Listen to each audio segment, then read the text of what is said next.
ایک بادشاہ کا ایک وزیر بڑا روشن دماغ اور دور اندیش تھا۔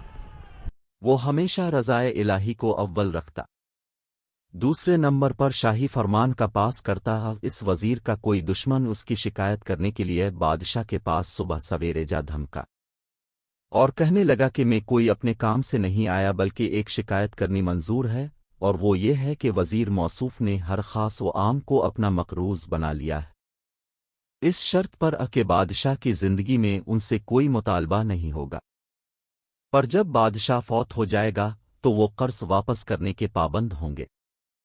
اس کا مطلب یہ ہے کہ وہ آپ کی زندگی نہیں چاہتا، کیونکہ آپ کی عمر جتنی لمبی ہوگی اس کا قرض اتنی دیر سے وصول ہوگا۔ یہ قرضے کی جلد وصولی کے لیے آپ کی جلدی موت کا خواہاں ہے۔ بادشاہ نے ناراض ہو کر وزیر کی طرف دیکھا کہ دیکھنے میں تو تم دوست معلوم ہوتے ہو، لیکن در پردہ میرے بدخواہ ہو اور میری موت کے طالب ہو۔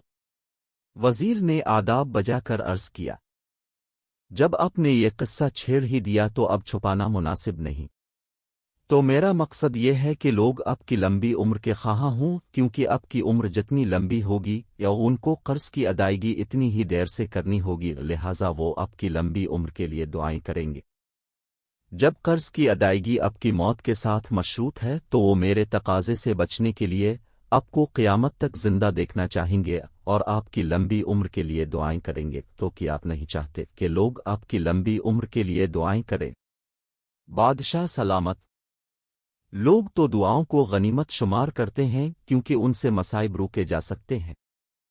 وزیر کا جواب بادشاہ کو بہت پسند آیا اور اس کا چہرہ پھولوں کی طرح کھل گیا، اور وزیر کے مقام و مرتبہ کو بادشاہ نے اور بڑھا دیا۔